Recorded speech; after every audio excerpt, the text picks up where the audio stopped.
Hello everyone, welcome to Hindi शिक्षा। आज हम हिंदी व्याकरण के कुछ संबंधित प्रश्न अभ्यास करेंगे जो आप सभी को ओएसटीटी, बीएचईडी, सीबी टेस्ट एग्जाम के लिए बहुत हेल्पफुल करेगी। So let's start. पहला क्वेश्चन क्या है? दो अथवा दो से अधिक शब्दों से मिलकर बने हुए नए सार्थक शब्द को क्या कहते हैं? देखिए, पहला क्वेश्चन देखिए क्या लिखा है, क्या प्रश्न क्या है? दो अथवा दो से अधिक, दो अथवा दो से अधिक शब्द से मिलकर बने हुए नए सार्थक शब्द को क्या कहते हैं? क्या कहते हैं? देखिए यहाँ पर दो से अधिक क्या लिखा है? दो या दो से अधिक शब्द मिलकर क्या बना है? समास बना है। राइट आंसर क्या है?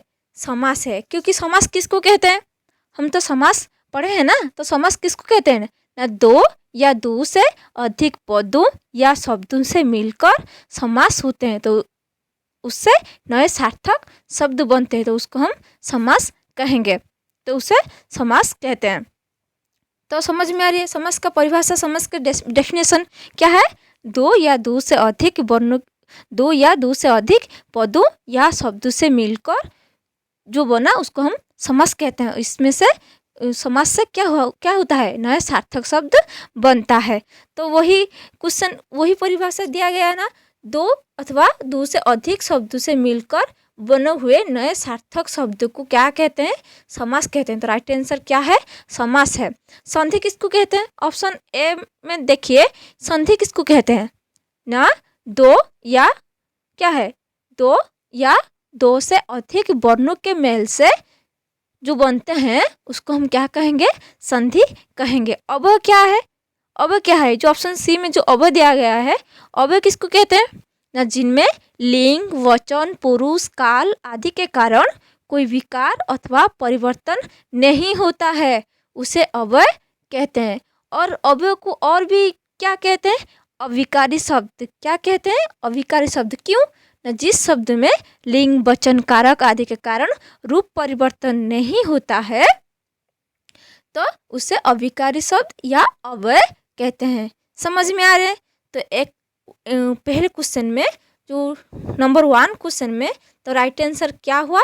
समास। जो दो अथवा दो से अधिक शब्द से मिलकर बने हुए नए सार्थक शब्द को समास कहते हैं। समझ में आ रही है? नेक्स्ट क्वेश्चन जाएंगे। समास का शाब्दिक अर्थ होता है क्या?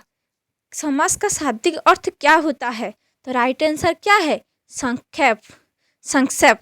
समास का शाब्दिक अर्थ होता है संक्षेप। क्यों समास का शाब्दिक अर्थ संक्षेप क्यों हुआ? क्योंकि हिंदी को बड़ा रोकने के लिए और क्या, और उसको छोटा करने के लिए अथवा बड़ा शब्द को छोटा बनाने के लिए समास में करने के लिए तो संक्षेप क्या गया है? तो समास का शाब्दिक अर्थ क्या है? संक्षेप। क्लियर? Next question. निम्नांकित में कौन सा पद अव्ययभाव समास है? तो निम्न में से जो पद, जो सामासिक पद दिया गया है, जो चारों ऑप्शन में जो सामासिक जो पद दिया गया है, तो इनमें से अव्ययभाव समास कौन है? देखिए, पहले हम ऑप्शन वाइज विग्रह करेंगे। मैंने कहा था विदाउट विग्रह से हम नहीं जान पाएंगे कि ये कौन से समास में है। तो पहले हम विग्रह करेंगे। पहले ऑप्शन में क्या दिया गया है? गृहागत। समझ में आ रही है? गृहागत। गृहागत को विग्रह कीजिए, क्या होगा? गृहागत को विग्रह करने से क्या होता है? गृहागत मैं बता रही हूँ। गृहागत, देखिए, गृहागत को हम यदि विग्रह करेंगे तो क्या होगा? गृह को आगत। गृह को क्या होगा? गृह को आगत।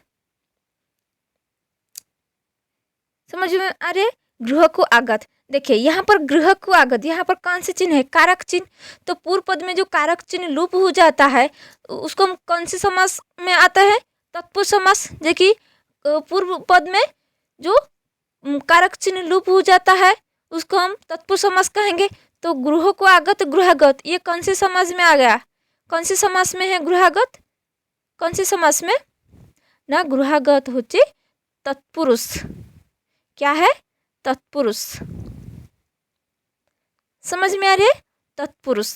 अच्छा ऑप्शन सी में जाएंगे। ऑप्शन सी में देखिए प्रतिदिन, प्रतिदिन को यदि हम यह करेंगे तो क्या होगा, प्रत्येक दिन, क्या होगा प्रत्येक दिन, समझ में आ रही है ना, प्रत्येक दिन, तो प्रत्येक दिन प्रतिदिन हो गया। तो यहाँ पर क्वेश्चन में दिया गया है क्या कि इनमें से अव्ययभाव समास कौन है, तो ये प्रतिदिन जो दिया गया है तो पूर्व पद में क्या है, अव्यय पद है ना, प्रति, अन, अब, अ, ये सब अव्ययभाव अव्यय पद है ना। तो प्रतिदिन तो ये पूर्व पद में क्या है, अव्यय पद है। तो जेहेतु ये अव्यय पद है तो ये क्या हो गया, अव्ययभाव समास। क्लियर हो गया, समझ में आ रही है। तो राइट आंसर क्या होगा, अव्ययभाव समास क्या कौन है इनमें से, प्रतिदिन। नेक्स्ट समझाएंगे। नेक्स्ट में क्या दिया गया है, जिस समास में उत्तर पद प्रधान होने के साथ ही साथ क्या है, पूर्व तथा उत्तर पद में विशेषण विशेष्य का संबंध भी होता है, उसको कौन सा समास कहते हैं। देखिए क्वेश्चन में क्या है, जिस समास में उत्तर पद प्रधान होने के साथ जिस समास में उत्तर पद प्रधान है और उत्तर पद में विशेषण विशेष्य का संबंध होता है, तो उसको हम कौन से समास कहेंगे। राइट आंसर क्या होगा, कर्मधारय, क्योंकि कर्मधारय समास में उत्तर पद प्रधान है ना, और पूर्व पद में विशेष्य, पर पद में विशेष्य, पूर्व पद में विशेषण, पर पद में विशेषण, पूर्व पद में क्या है विशेषण, पर पद में विशेष्य, पूर्व पद में विशेष्य, पर पद में विशेषण। तो ये सब, और पूर्व पद में उपमान, पर पद में उपमेय, पूर्व पद में उपमेय, पर पद में उपमान। तो जो भी नियम है तो उसको हम कर्मधारय समास कहते हैं। तो कर्मधारय समास किसको कहते हैं ना, जिस समास में उत्तर पद प्रधान होता है और उत्तर पद में विशेषण विशेष्य का संबंध होता है, उसको हम कर्मधारय समास कहते हैं। बहुब्रीहि समास किसको कहते हैं ना, जिस समास में समस्यमान पद को लेकर समस्यमान पद को लेकर जो समस्त पद होता है, जो समास होता है, वही अर्थ को न लेकर अन्य अर्थ को संबोधित करता है, अन्य अर्थ निकलता है। तो जो अन्य अर्थ निकलता है उसको है, जो है जिसका जो लगता है और अन्य अर्थ निकलता है, उसको हम क्या कहेंगे, बहुब्रीहि समास। और तत्पुरुष समास में जिस समास में पूर्व पद में कारक चिन्ह का लोप हो जाता है, उसको हम तत्पुरुष समास कहते हैं। और द्वंद्व समास किसको कहते हैं ना, उभय पद प्रधान होता है और क्या होता है ना, उभय पद के जो मध्य में और एवं ये पद क्या होता है, अभय पद जो है वो लगता है और योजक चिन्ह भी लगा जाता है। नेक्स्ट हम जाएंगे निम्न 5 नंबर क्वेश्चन में। देखिए, निम्नलिखित में से कर्मधारय समास किस में है। तो हम पहले जानेंगे कर्मधारय समास क्या है ना, पूर्व पद में विशेष्य, पूर्व पद में विशेषण, पर पद में विशेषण होता है, और है जो है जिसका लगता है, तो उसको हम कर्मधारय समास कहते हैं। विशेषण सूचाता है, सूचित करता है। तो यहाँ पर देखिए ऑप्शन ए में चक्रपाणी है जिसका, माने जिसके हाथ में चक्र है। तो जो चक्रपाणी जो है, इसका अन्य अर्थ निकलता है क्या, विष्णु। चक्रपाणी का अन्य अर्थ क्या है, विष्णु। तो ये तो कर्मधारय समास नहीं होगा। बी क्वेश्चन में देखिए, चतुर्युगम तो 4 पूर्व पद में संख्यावाचक सूचित करता है। तो यहाँ पर ये तो क्या हो गया, द्विगु समास हो गया। ऑप्शन डी में देखिए, माता और पिता, ये तो द्वंद्व समास हो गया, क्योंकि उभय पद प्रधान है और योजक चिन्ह भी लगा गया है। सी ऑप्शन में देखिए, नीलुत्पलम। तो देखिए पूर्व पद विशेषण है ना, तो किसको विशेषित करता है, पलम, तो नीलुत्पलम। तो ये यहाँ पर हम पहचान पाएंगे। तो यह कर्मधारय समास कौन सी है, नीलुत्पलम कर्मधारय समास है। समझ आ रही है। नेक्स्ट हम जाएंगे 6 नंबर। जिस समास के दोनों पद अप्रधान होते हैं वहां पर कौन सा समास होते हैं। देखिए समास किसको कहते हैं, पहले हम देखेंगे ऑप्शन में देखिए द्वंद्व, द्विगु, तत्पुरुष, बहुब्री। इनमें से जिस समास के दोनों पद अप्रधान होते हैं तो इनमें से कौन से पद कौन से दोनों पद अप्रधान होते हैं। देखिए द्वंद्व समास किसको कहते हैं, उभय पद प्रधान, तो ये नहीं होगा। द्विगु समास क्या है ना, पूर्व पद संख्यावाचक, तो ये तो नहीं होगा। बहुब्री में क्या है, नहीं तत्पुरुष समास में क्या है, उत्तर पद प्रधान होता है और पूर्व पद में नहीं, पूर्व पद में क्या होता है, कारक चिन्ह लोप हो जाता है। लेकिन बहुब्री समास किसको कहते हैं ना, बहुब्री समास में उभय पद अप्रधान होते हैं और क्या होता है, बहुब्री समास में उभय पद अप्रधान होते हैं और अन्य अर्थ निकलता है। तो यहाँ पर आंसर क्या हो गया, बहुब्री समास। समझिए, तो बहुब्री समास, तो जिस समास के दोनों पद अप्रधान होते हैं वहां पर कौन सा समास होता है, बहुब्री समास। समझ में आ रही है। नेक्स्ट क्वेश्चन, जितेंद्रियों में कौन सा समास है, जितेंद्रियों में कौन सा समास है। पहले हम विग्रह करेंगे उसके बाद हम पहचान पाएंगे कौन सा समास है। जितेंद्रियों को यदि हम विग्रह करेंगे तो क्या होगा, क्या होगा ना, जिसने सारी इंद्रियों को जीत लिया है। जितेंद्रिय का यदि हम विग्रह करेंगे तो क्या होगा ना, जिसने सारी इंद्रियों को जीत लिया है तो जितेंद्रिय। तो बट किंतु जितेंद्रिय वही अर्थ नहीं निकलता है, अन्य अर्थ निकलता है।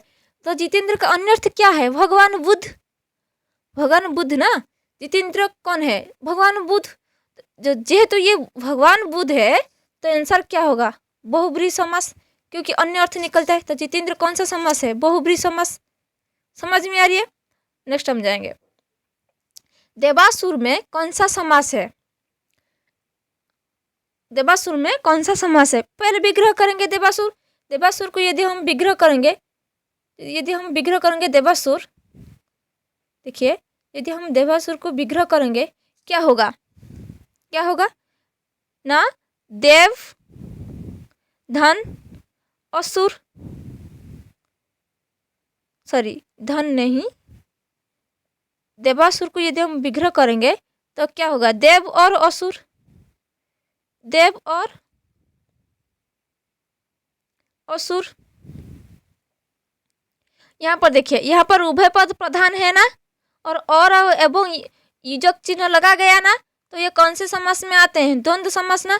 क्योंकि द्वंद्व समास का परिभाषा यही सूचित करता है कि उभय पद प्रधान है और एवं या अव्यय पद लगा गया है, उसको हम द्वंद्व समास कहेंगे। बहुब्री समास तो मैंने कहा कि उभय पद अप्रधान होता है, पद क्या हुआ, उभय पद अप्रधान और अन्य अर्थ निकलता है कर्मधार्य। जो क्या है, पूर्व पद विशेष यदि होगा, पर पद विशेषण होगा, पूर्व पद यदि उपमान होगा, पर पद उपमेय होगा। तत्पुरुष समास में क्या है ना, पूर्व पद का कारक चिन्ह लुप्त हो जाता है, उसको हम तत्पुरुष समास कहते हैं। नेक्स्ट जाएंगे, देशांतर में कौन सा समास है। पहले हम देशांतर को विग्रह करेंगे, क्या होगा, देश में अंतर। देशांतर को यदि हम विग्रह करेंगे तो क्या होगा, समझ में आ रही है। देशांतर, जो देशांतर को यदि हम विग्रह करेंगे तो क्या होगा, देशांतर, देश में अंतर। तो कौन सी समास है, देश में अंतर, देश में अंतर। यहाँ पर देखिए मैं, ये क्या है, कारक चिन्ह है ना, जो कि सप्तमी अधिकरण कारक चिन्ह है। मैं सप्तमी विभक्ति जो मैं है, यहाँ पर जो देश में अंतर देशांतर, यहाँ पर मैं का लोप हो गया ना, तो कारक चिन्ह का लोप हो गया ना। तो जिस पूर्व पद में जो कारक चिन्ह लोप हो जाता है तो किस समास में आएगा, तत्पुरुष समास। देशांतर में कौन सा समास है, तत्पुरुष समास। समझ में आ रही है। नेक्स्ट जाएंगे, दीनानाथ में कौन सा समास होता है, कर्मधारय, बहुब्री, द्विगु, द्वंद्व। पहले हम दीनानाथ को क्या करेंगे, विग्रह करेंगे। समझ में आ रही है। दीनानाथ को हम क्या करेंगे, विग्रह करेंगे, क्या होगा, दीनु कौन, दीनु का नाथ। दीनानाथ को यदि हम विग्रह करेंगे तो क्या होगा, दीनु का नाथ, दीनु का नाथ। तो दीनु का नाथ होगा, यदि हम लिखेंगे दीनु का नाथ। यहाँ पर देखिए का कारक चिन्ह, तो कारक चिन्ह लोप हो गया। तो जेहेतु ये कारक चिन्ह लोप हो गया तो ये क्या होगा, तत्पुरुष समास। दीनानाथ क्या होगा? तत्पुरुष समास। देखिए यहाँ ऑप्शन में तत्पुरुष समास नहीं है तो ये कट गया, तत्पुरुष समास कट गया। दूसरा ऑप्शन देखेंगे, देशांतर कौन सा समास है? देखिए दीनानाथ, दीनानाथ कौन सी समास है? दीनानाथ अन्य अर्थ निकलता है ना, तो दीनानाथ का अन्य अर्थ क्या है? सूर्य। दिनों का नाथ कौन है? सूर्य ना। तो अन्य अर्थ क्या सूचाता है, सूचित करता है क्या? सूर्य। तो जेहेतु ये सूर्य है तो ये कौन से समास में आ गया? कौन से समास में आ गया? बहुब्री। तो दीनानाथ क्या हो गया? बहुब्री समास। समझ में आ रही है? नेक्स्ट हम जाएंगे, मुख दर्शन। मुख दर्शन में कौन सा समास होता है? मुख दर्शन। समझ में आ रही है? मुख दर्शन को हम यदि हम विग्रह करेंगे, 11 नंबर देखिए, मुख दर्शन में कौन सा समास होता है? यदि हम मुख दर्शन को विग्रह करेंगे तो क्या होगा? मुख का दर्शन। क्या होगा? मुख का दर्शन। तो इसमें का विभक्त चिन्ह लोप हो गया समस्त पद में, मुख का दर्शन। तो ये क्या हो गया? तत्पुरुष समास। तो राइट आंसर क्या होगा? तत्पुरुष समास। नेक्स्ट हम जाएंगे 12 नंबर, कौन सा शब्द बहुब्री समास का सही उदाहरण है? देखिए यहाँ पर पुरुष सिंह, पुरुष सिंह को यदि हम विग्रह करेंगे तो क्या होगा? पुरुष में सिंह, पुरुष में सिंह। तो ये जेहेतु ये पुरुष में सिंह है तो कारक चिन्ह लोप हो गया पुरुष सिंह, तो ये तो तत्पुरुष हो गया, तो ये कट गया। पंचानन, पंचानन क्या है? पंचानन को यदि हम विग्रह करेंगे तो क्या है? 5 आनन है जिसकी पंचानन, तो कौन है? ब्रह्मा। तो ये अन्य अर्थ सूचित करता है, तो बहुब्री समास का परिभाषा क्या है? अन्य अर्थ को सूचित करता है, तो पंचानन क्या है? ब्रह्मा। तो राइट आंसर क्या होगा? ब्रह्मा। यहाँ पर देखिए त्रिभुवन, त्रिभुवन तीन भुवन का समूह, तो ये तो दिगु हो गया ना, दिगु समास, ये कट गया, तो राइट आंसर क्या होगा? पंचानन। नेक्स्ट जाएंगे, निशाचर में कौन सा समास है? निशाचर में कौन सा समास है? रात में चरने वाला, रात में बोलने वाला, जो घूमते हैं, घूमने वाला, वो कौन है? निशाचर। निशाचर का अन्य अर्थ क्या है? राक्षस। तो यहाँ पर राइट आंसर क्या होगा? बहुब्री, क्योंकि अन्य अर्थ निकलता है निशाचर, राक्षस। नेक्स्ट जाएंगे, चौराहा में कौन सा समास होता है? चौराहा, 4 राहों का समूह। तो यहाँ पर संख्या पूर्व पद में संख्यावाचक है, तो दिगु समास होगा, तो राइट आंसर क्या है? दिगु। समझ में आ रही है? नेक्स्ट जाएंगे 15 नंबर, 10 मुख में कौन सा समास है? 10 मुख। 10 मुख का अन्य अर्थ क्या निकला? जिसकी मुख 10 मुख है, 10 आनन है जिसकी 10 मुख, तो अन्य अर्थ क्या लिखता है? रावण। 10 मुख का अन्य अर्थ क्या है? रावण। तो जेहेतु ये रावण है वो बहुब्री समास हो गया। समझ में आ रही है?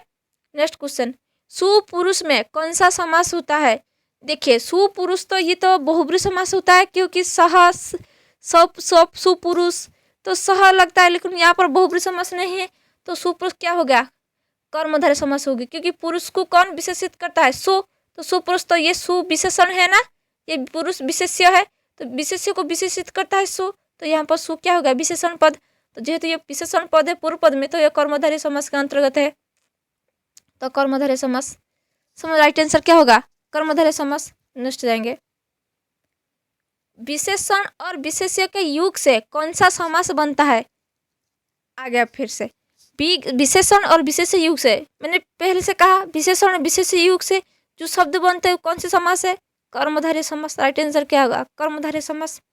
नेक्स्ट जाएंगे, निम्नलिखित में से 18 नंबर देखिए, निम्नलिखित में से एक शब्द में द्विगु समास है, उस शब्द का चयन कीजिए। इनमें से द्विगु समास कौन है? देखिए यहाँ पर देखिए आजीवन, आजीवन पूर्व पद में क्या है? अवय चिन्ह है, तो ये तो अव्ययभाव समास हो गया, ये तो कट गया, ये तो द्विगु समास नहीं है। भूदान, भूदान, दान कैसा है? भूदान, तो ये द्विगु समास नहीं होगा, क्योंकि द्विगु समास का परिभाषा क्या है? पूर्व पद में संख्यावाचक, तो ये नहीं है। पुरुष सिंह तो तत्पुरुष समास में हो गए, तो ये तो कट गया, तो और क्या रह गया? सप्ताह, क्योंकि 7 हफ्ता के समूह, तो सप्ताह कहेंगे, तो क्योंकि पूर्व पद में संख्यावाचक है, तो राइट आंसर क्या होगा? सप्ताह। नेक्स्ट जाएंगे, किस समास के दोनों शब्दों के समानाधिकरण होने पर कर्मधारय समास होता है? राइट आंसर क्या होगा? तत्पुरुष समास, क्योंकि तत्पुरुष समास के दोनों शब्दों के समानाधिकरण होने पर कर्मधारय समास होता है। नेक्स्ट जाएंगे, किसमें सही सामासिक पद है? यहाँ पर राइट आंसर है दिवारात्रि। दिवारात्रि में ही सही सामासिक पद है। नेक्स्ट जाएंगे, द्विगु समास का उदाहरण कौन सा है? देखिए द्विगु समास का उदाहरण क्या है? देखिए ऑप्शन वाइज देखिए, अन्वय तो नहीं होगा। चौत्रानन कौन है? चौत्रानन तो ये तो बहुब्री समास को सूचित करता है या कर्मधारय समास को। दिन और रात ये तो द्वंद्व समास को सूचित करता है। लेकिन द्वंद्व समास तीन भुवन का समूह, तो पूर्व मध्यम संख्या बच गया ना, तो राइट आंसर क्या होगा? त्रिभुवन। 22 नंबर देखिए, इनमें से द्वंद्व समास का उदाहरण क्या है? द्वंद्व समास किसको कहते हैं? जो कि उभय पद प्रधान हो और या और एवं युजक चिन्ह लगाया जाता है। तो यहाँ पर राइट आंसर क्या होगा? रुपया और पैसा, रुपया या पैसा, रुपया और पैसा। तो द्वंद्व समास का राइट आंसर क्या होगा? रुपया पैसा। समझ में आ रही है? नेक्स्ट क्वेश्चन जाएंगे। नेक्स्ट क्वेश्चन क्या है? देखिए, अव्ययभाव समास का एक उदाहरण यथाशक्ति का सही विग्रह क्या होगा? देखिए यहाँ पर यदि यथाशक्ति को हम विग्रह करेंगे, ये अव्ययभाव समास है। यदि हम विग्रह करेंगे क्या होगा? यथाशक्ति, जैसे शक्ति, ना जितने शक्ति, ना यथा जो शक्ति, ना शक्ति के अनुसार। राइट आंसर क्या होगा? शक्ति के अनुसार यथाशक्ति। समझ में आ रही है? राइट आंसर क्या होगा? शक्ति के अनुसार यथाशक्ति। नेक्स्ट जाएंगे, पाप पुण्यों में कौन सा समास है? पाप पुण्यों में कौन सा समास है? कर्मधारय, तत्पुरुष, द्वंद्व, बहुब्री। देखिए पाप पुण्य, यहाँ पर उभय पद प्रधान है, पाप भी प्रधान है, पुण्य भी प्रधान है और युजक चिन्ह लगा गया है। तो ये कौन सी समास है? द्वंद्व समास में है ना, तो क्या होगा? द्वंद्व समास। समझ में आ रही है? नेक्स्ट क्वेश्चन जाएंगे, लंबोदर में कौन सा समास है? लंबोदर में कौन सा समास है? द्वंद्व, द्विगु, तत्पुरुष, बहुब्री। यहाँ पर देखिए लंबोदर जो है वो क्या है? उभय पद अप्रधान होता है लेकिन अन्य अर्थ निकलता है। तो लंबोदर का अन्य अर्थ क्या है? गणेश। तो जो अन्य अर्थ निकलता है वो क्या है? बहुब्री समास है। तो राइट आंसर क्या होगा? बहुब्री समास। नेक्स्ट क्वेश्चन, देश प्रेम। देश प्रेम में कौन सा समास है? यदि हम देश प्रेम को विग्रह करेंगे तो क्या होगा? देश के लिए प्रेम और देश का प्रेम। तो यहाँ पर क्या होगा? क्योंकि विभक्ति चिन्ह लूप हो गया, देश के लिए व देश का प्रेम, ये तो विभक्ति चिन्ह का व के लिए जो विभक्ति चिन्ह लूप हो गया, तो क्या होगा? तत्पुरुष समास। तो राइट आंसर क्या होगा? देश प्रेम कौन सा समास है? तत्पुरुष समास। नेक्स्ट क्वेश्चन, परमेश्वर में कौन सा समास होता है? परमेश्वर में कौन सा समास होता है? देखिए यदि हम इसको विग्रह करेंगे तो क्या होगा? ईश्वर कैसे है? परम। परमेश्वर, तो ईश्वर को कौन विशेषित करता है? परम। तो यहाँ पर जेहेतु ये विशेषण है, परम विशेषण है, ईश्वर विशेष्य है, तो ये कर्मधारय समास में आएगा। नेक्स्ट क्वेश्चन, अनायास में कौन सा समास होता है? अनायास, अनायास, न अयास, अनायास। तो ये नंज है ना, नुहे न, तो नंज तत्पुरुष नहीं। तो राइट आंसर अनायास का राइट आंसर क्या होगा? नंज। नेक्स्ट क्वेश्चन, गौशाला में कौन सा समास होता है? गौशाला में कौन सा समास होता है? गौ के लिए शाला, गौ के लिए शाला, गौशाला। तो यहाँ पर क्या होगा? के लिए जो क्या होगा? लूप हो गया। तो जेहेतु ये के लिए कारक चिन्ह लूप हो गया, ये तत्पुरुष समास है। समझ में? गौशाला क्या है? तत्पुरुष समास। नेक्स्ट जाएंगे 30 नंबर, नवग्रह में कौन सा समास है? नवग्रह का समाहार, नवग्रह, तो ये संख्यावाचक सूचित करता है ना, तो नवग्रह कौन से समास में आएगा? द्विगु समास। राइट आंसर क्या है? द्विगु समास। तो ये थी 33 क्वेश्चंस समास के संबंध में जो क्वेश्चंस है मैं कंप्लीट, मैं आपके लिए, आप सभी के लिए जो 30 क्वेश्चन लेकर आई थी, आप ये सब प्रैक्टिस कर देंगे। नेक्स्ट क्लास में और भी मैं समास के और भी बहुत क्वेश्चन है मैं लेकर आऊँगी। समझ में आ रही है? यदि मेरी क्लास आपको अच्छी लग रही है तो लाइक कीजिए, ज़्यादा से ज़्यादा शेयर कीजिए और मेरे चैनल को यदि नए आए हैं तो सब्सक्राइब कीजिए, ताकि और बेल आइकन को प्रेस कीजिए, ताकि मेरे जो सारे वीडियो आपको नोटिफिकेशन मिल जाएगी, ताकि नोटिफिकेशन मिल जाने के मिल जाने से मेरे सारे मैं जो क्लास वीडियो अपलोड करूँगी, आप आपको मेरे सारे वीडियो मिल जाएगी। Thank you very much for watching this video.